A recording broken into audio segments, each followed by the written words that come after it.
नमस्कार दोस्तों, शुभ प्रभात। कैसे हो नन्हे दोस्तों सारे? हाँ, और लगभग 1 महीने बाद है ना, आज रविवार आप सबके लिए मैं एक छोटी सी रूपकथा की कहानी लेके आई हूँ।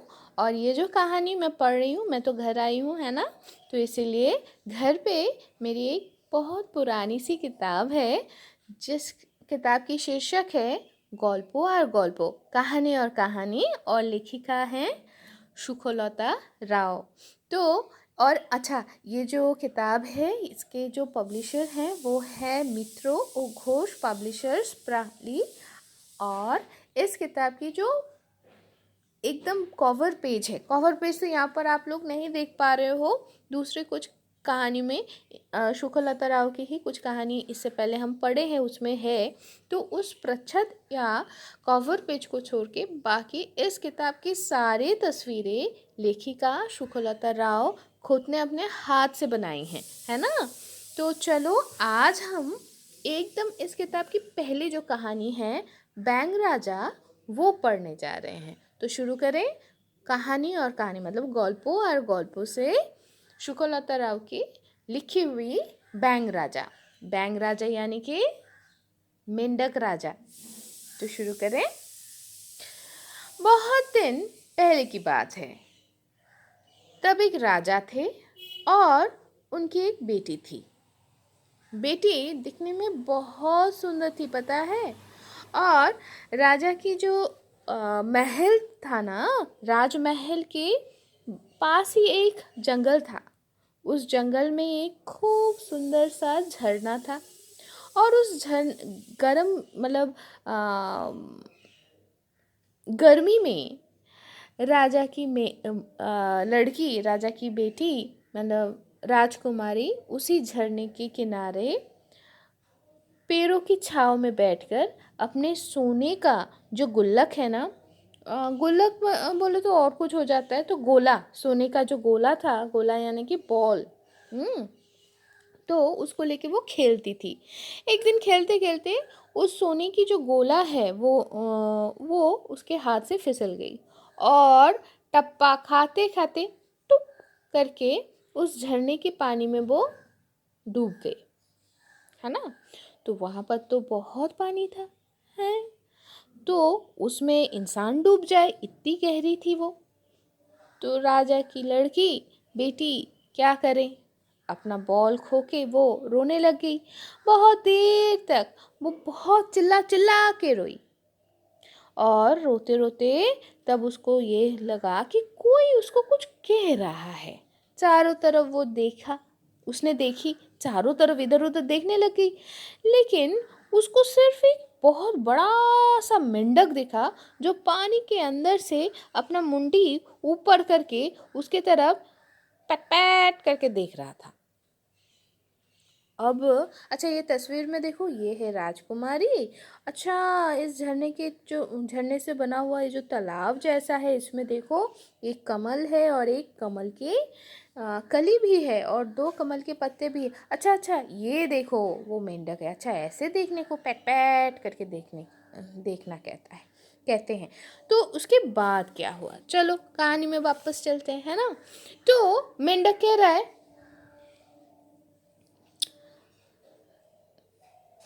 राजा की बेटी इतना रो क्यों रही हो। राजा की बेटी बोली, मेरी सोने की गोला पानी में गिर गई है, इसीलिए मैं रो रही हूँ। तो बैंक यानी कि मेंढक बोली, मेंढक ने कहा, मैं अगर तुम्हारा मैं अगर तुम्हारी गोला उठा के ला दूँ तो तुम मुझे क्या दोगी। मेरा मेरी जितनी सारे चमकीले चमकीले पोशाक हैं, जो सारे चमकीले मुकुट हैं, और मेरे मेरे पास जो हीरो का जो कंगन है, जो मोतियों का माला है, जो चाहिए तुम्हें मैं वही दूंगी, कही राजकुमारी। मेंढक तब बोला, मुझे तुम्हारा कपड़ा वपड़ा कुछ नहीं चाहिए, तुम अगर तुम्हारे साथ मुझे खेलने के लिए दो, तुम्हारे साथ अगर तुम्हारे सोने के थाल में खाने के लिए दो, और तुम्हारे जो छोटी सी बिस्तर है उसमें अगर सोने दो, तो मैं तुम्हारी सुनहरी गोला ला दूंगी, सुनहरे गोला ला दूंगा। अच्छा ठीक है, वही होगा, ये तो कह दी राजकुमारी ने। और वो मन ही मन सोचने लगी, मेंढक क्या कभी इंसानों के साथ खेल सकता है हैं? और वो लोग तो सिर्फ पानी में रहते हैं, और वो वहां पर बैठ के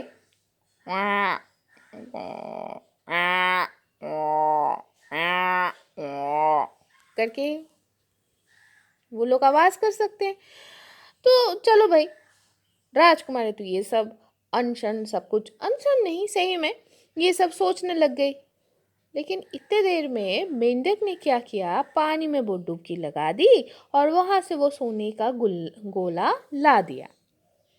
अब राजकुमारी उसके साथ खेलेगी, ये सब कितना कुछ वो मेंढक सोच लिया था। लेकिन राजकुमारी वैसा कुछ किया ही नहीं। उसको जहां तक सोने का गोला मिला, वो इतनी खुश हुई कि वो खुश होके एक दौड़ लगाई, एकदम महल में वो पहुंच गई। मेंढक कितना पुकारा, राजकुमारी, राजकुमारी, रुको, रुको, मुझे छोड़ के मत जाओ, मैं इतने जोर से दौड़ नहीं सकता। राजकुमारी क्या वो सुने, वो तो और भी ज्यादा दौड़ लगाई, और भी ज्यादा तेज भागने लगी, और एक बार भी वो पीछे मुड़ के नहीं देखी। आखिर में मेंढक जो है और चिल्ला नहीं पाया, तो वो दुखी मन से अपनी जगह पे वापस चला गया। लेकिन दूसरे दिन जब राजकुमारी राजा के साथ बैठ के सोने के थाल में दाल चावल खा रही थी, इतने में कोई एक सीढ़ियों से चढ़ने लगा, थप थप थप थप करके, और दरवाजे के पास आकर कोई पुकारने लग गया, राजकुमारी, राजकुमारी, दरवाजा खोल दो। तो राजकुमारी ये सुनकर दरवाजा खोलने चली गई। लेकिन जहां तक वो दरवाजा खोली, उसे लगा रे सत्यानाश हो गया, रे ये तो मेंढक आ गया। यही देख के वो धड़ाम करके दरवाजा बंद करके एक दौड़ लगा के अपने जगह पे फिर से बैठ गई। राजा जी पूछे, क्या बेटा, इतना डरा क्यों हो? हाँ, कोई राक्षस राक्षस तुम्हें पकड़ने के लिए आया है क्या? तो राजकुमारी बोली, ना ना पिताजी, राक्षस नहीं, एक मेंढक। हाँ, मेंढक तुम्हारे पास वो क्या करने आया है? आश्चर्य होकर राजा जी ने पूछा। तो राजकुमारी बोली, कल ना जंगल के अंदर जब मैं खेल रही थी, तो मेरी जो सुनहरी जो गोला है ना, वो पानी में गिर गई थी, तो मैं इसीलिए रो रही थी। और तब एक मेंढक आया और वो गोला उठा के मुझे दे दी, और मुझे वो बोला कि मुझे उसके साथ खेलना पड़ेगा, मुझे उसके साथ खेलनी पड़ेगी, और एक ही थाल से खाना भी खाना पड़ेगी। मैं बोली, हाँ मैं वही करूँगी। अब मैं क्या सच में जानती थी कि वो सच्चे में जंगल से इतना दूर आ जाएगा हैं? तो बाप बेटी के इसी वार्तालाप के बीच मेंढक फिर से पुकारने लग गया, ओ राजकुमारी, मुझे अंदर आने दो। कल उस जो झरने के किनारे क्या मैं कहा था, याद नहीं है क्या? जल्दी दरवाजा खोलो। तो राजा जी बोले, तुमने अपना जुबान दी थी, है ना? तो अब तो तुम्हें दरवाजा खोलना ही पड़ेगा। आपको खोल के ही उसको अंदर आने देना होगा। इसलिए दरवाजा ना खोलने से रुक नहीं पाई राजकुमारी, और दरवाजा जहां तक उसने खोली तो वो मेंढक थप थप करके कमरे के अंदर आ गया, और आकर एक टप्पा लगाकर एकदम राजा की बेटी राजकुमारी की जो सोने की थाल है ठीक उसके बगल में वो बैठ गया, और बैठ के ही बोलने लगा, तुम्हारे साथ खाना खाऊंगा। और ये देख के राजकुमारी की तो आँख आँख बंद हो गई, इतनी उसको घिन आई। वो नाक को सटक के कहने लगी, लेकिन राजा जी बोले, ऐसा नहीं होता है बेटा, उसने तुम्हारा उपकार किया था, है ना? और तुमने अपना जुबान दी थी, है ना बेटा? तो अब तो वो जो कहेगा तुम्हें वो करना पड़ेगा, तुम्हें करनी पड़ेगी। तो तब राजकुमारी बहुत कोशिश करके अपना होंठ मुंह बंद कर कर वहां पर बैठी रही, लेकिन कुछ भी खा नहीं पाई।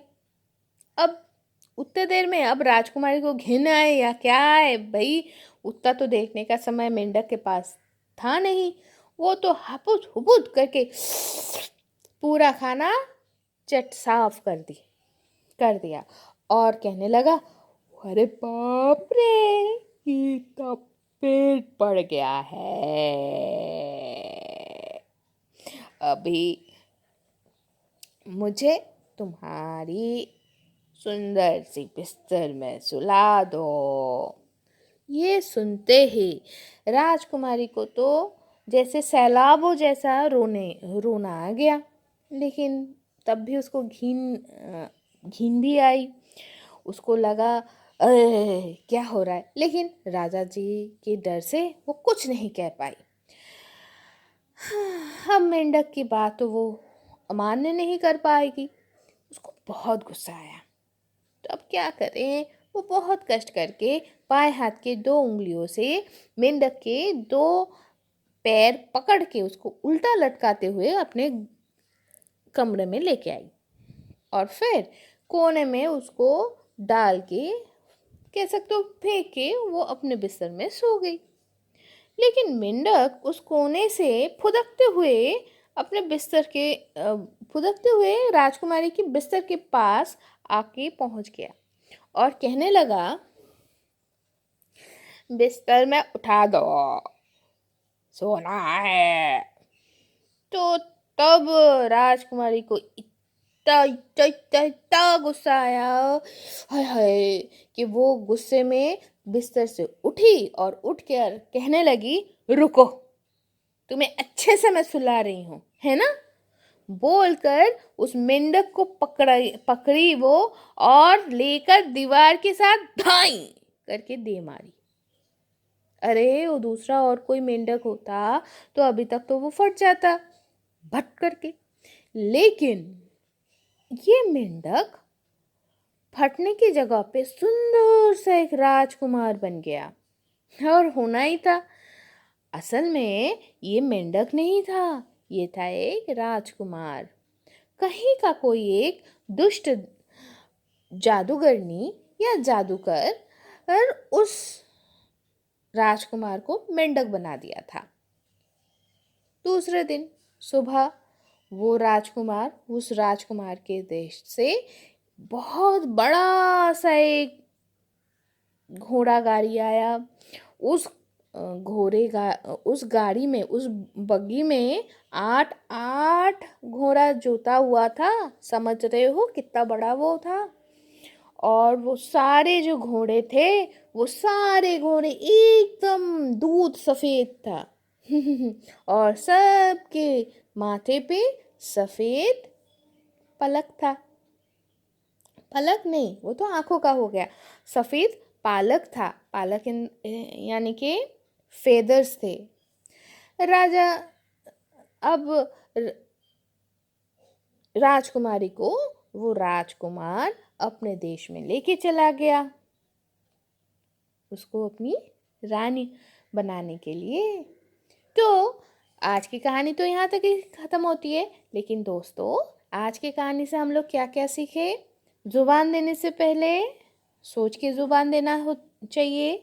ये सोच के ज़ुबान देना चाहिए कि हर जो परिस्थिति आने वाला है, जो आप सोच सकते हो, वो आपसे रक्षा हो भी पाएगा, सत्य रक्षा हो भी पाएगा या नहीं। और ज़ुबान देने के बाद जितना दूर हो सके उसका आदर, उस ज़ुबान को आदर करना चाहिए, है ना, और उसको निभाना चाहिए। हाँ, अगर कोई